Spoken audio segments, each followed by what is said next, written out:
It's Young and Restless Lauren/Sheila, Part 2, with a twist.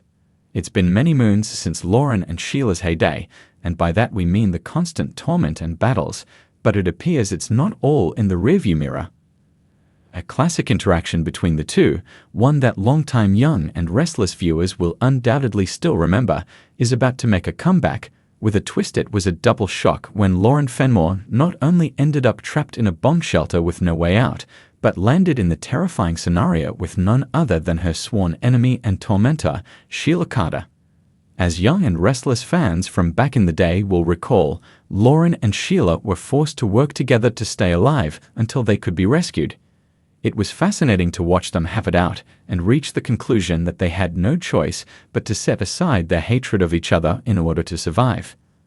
Eventually, Paul Williams saved the day, and they went back to business as usual as far as their dynamic was concerned. Sheila and Lauren haven't crossed paths in many years, and that's probably for the best, but the scenario we just described is set to make a comeback, with two different characters who also have a history of animosity between them, although certainly not on the same level. Young and Restless viewers who have been following along know that Phyllis went radio silent in a recent episode, which most would agree is uncharacteristic.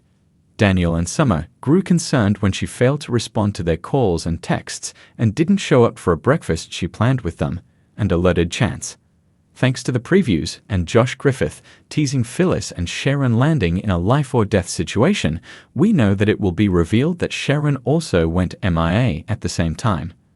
We had already guessed at Phyllis' fate, given that Iron Ward is presumed dead but actually on the loose, but now it appears the former cult leader may have gotten his claws into the woman he targeted in the first place in a twisted attempt to reconnect with her daughter Maria. In the process, Phyllis' daughter-in-law was murdered and a droid Sharon framed her rival's son, Daniel, for the crime.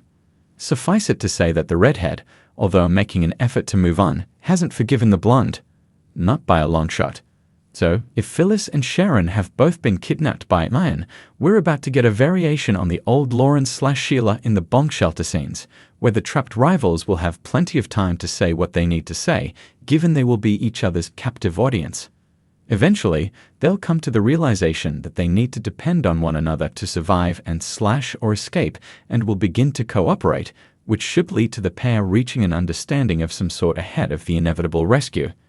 As for who will save Sharon and Phyllis, we'd be shocked if it wasn't Nick leading the charge, with an assist from Chance and Victor's team, as we'd expect the mustache will be alerted to the fact that Iron didn't die just in time for all of them to put the pieces together. We fully expect Farron to survive, as Lauren and Sheila did, but there's going to be a lot of drama with the two of them locked in a confined space together beforehand.